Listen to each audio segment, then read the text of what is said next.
कक्षा 10वीं विषय गणित अध्याय 11 ज्यामितीय आकृतियों में समरूपता।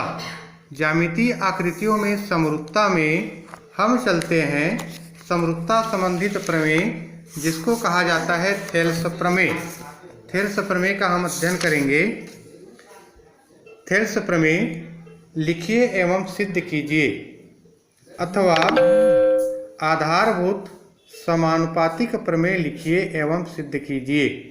या यदि किसी त्रिभुज की एक भुजा के समांतर खींची गई रेखा अन्य दो भुजाओं को जिस बिंदु पर प्रतिच्छेद करती है वह भुजाओं को समान अनुपात में विभाजित करती है, सिद्ध कीजिए। ये थेल्स प्रमेय या इसी को आधारभूत अनुपात समानता प्रमेय बोलते हैं। या एक कथन के रूप में यदि किसी त्रिभुज के एक भुजा के समांतर खींची गई रेखा अन्य दो भुजाओं को जिस बिंदु पर प्रतिच्छेद करती है वह भुजाओं को समानुपात में विभाजित करती है।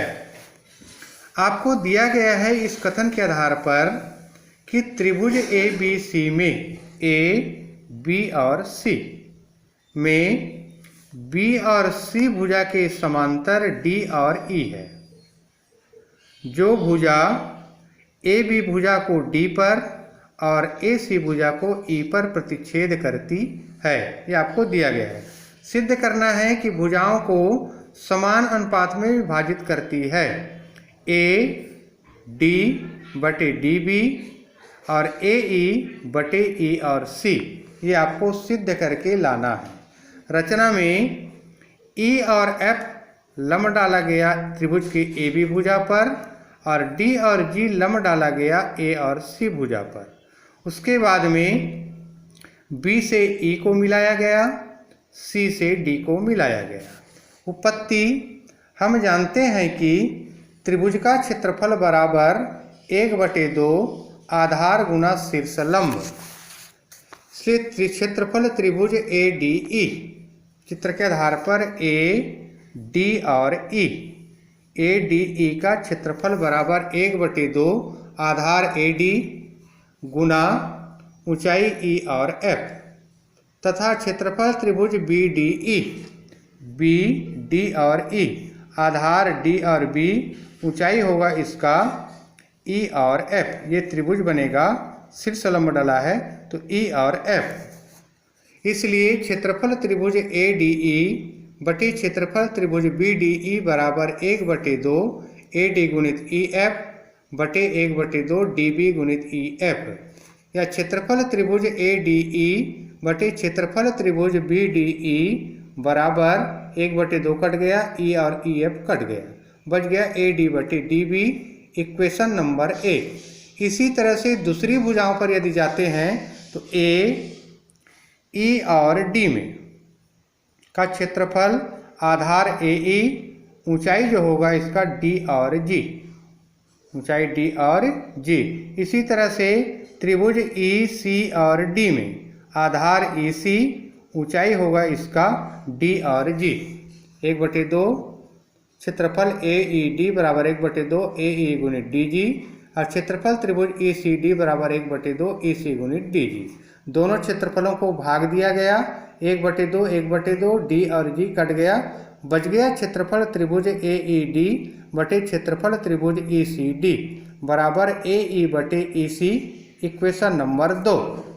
हम जानते हैं कि त्रिभुज बी डी ई तथा त्रिभुज ई सी डी एक ही आधार बी सी तथा समान समांतर रेखा बी सी और डी ई के मध्य स्थित हैं।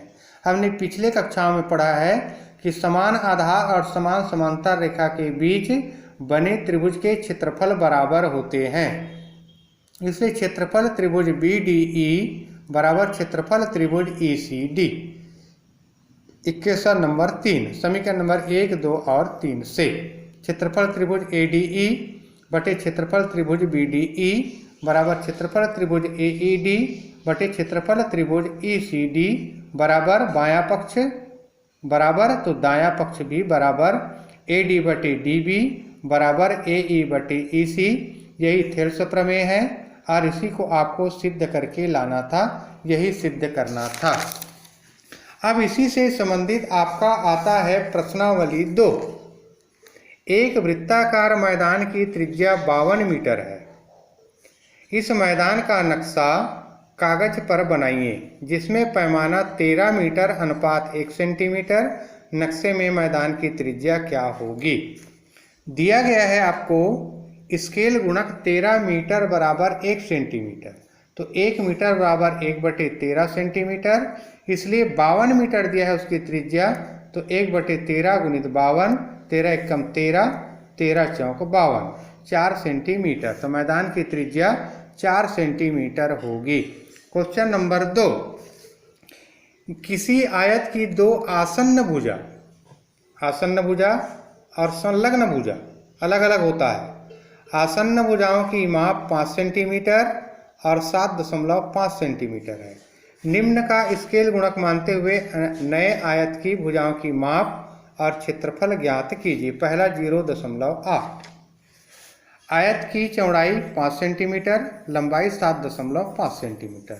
स्केल गुणक 0.8, 1 सेंटीमीटर बराबर 0.8, इसलिए चौड़ाई 5 सेंटीमीटर, 0.5 गुणित 8, 4 सेंटीमीटर। लंबाई 7.5 सेंटीमीटर, तो 7.5 गुणित 0.8 बराबर 6 सेंटीमीटर। इसलिए आयत का क्षेत्रफल बराबर लंबाई गुणित चौड़ाई 6 सेंटीमीटर गुणित 4 सेंटीमीटर, 6 चौक 24 सेंटीमीटर गुणित सेंटीमीटर, वर्ग सेंटीमीटर या सेंटीमीटर का वर्ग। इसी में आता है आपका क्वेश्चन नंबर 6, त्रिभुज PQR की भुजाओं PQ तथा PR पर क्रमशः बिंदु E और F हैं।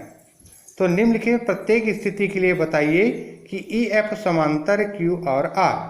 PE बराबर 3.9 सेंटीमीटर, EQ बराबर 3 सेंटीमीटर, PF बराबर 3.6 सेंटीमीटर और FR बराबर 2.4 सेंटीमीटर। पहला क्वेश्चन है, दिया है त्रिभुज PQR में, पहला क्वेश्चन है 6वें का, E और F जो है भुजा PQ तथा PR के मध्य के बिंदु हैं, मध्य बिंदु हैं, जहां EF जो है समांतर है Q और R की। PE भुजा बराबर 3.9 सेंटीमीटर, EQ भुजा बराबर 3 सेंटीमीटर, PF बराबर 3.6 सेंटीमीटर, FR बराबर 2.4 सेंटीमीटर। चूँकि थेल्स प्रमेय से हमको मालूम है कि PE/EQ बराबर PE/FR, तो 3.9/3 बराबर 3.6/2.4। दशमलव हटाएंगे तो 39/30, 36/24, तो 13×3 = 39, 10 × 30, 13×3 = 39 और ये हो गया 10, तो 13/10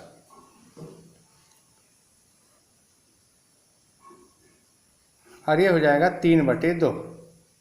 तो हो गया 3 × 3 = 39 और 3 × 30। ये दोनों बराबर नहीं हैं, इसे थेल्स प्रमेय के विलोम से EF जो है समांतर नहीं होगा, समांतर है Q और R के। तीसरा इसी का दिया है PQ बराबर 1.28 सेंटीमीटर, PR बराबर 2.56, चित्र सेम है। PE बराबर 0.18, PF बराबर 0.36। थेल्स प्रमेय में PQ/PE, PR/PF 1.28/0.18, 2.56/3 6, 128/18, 256/36 दोनों बराबर हैं, इसलिए EF बराबर समांतर होगा Q और R के। अब आगे चलते हैं उसके बाद में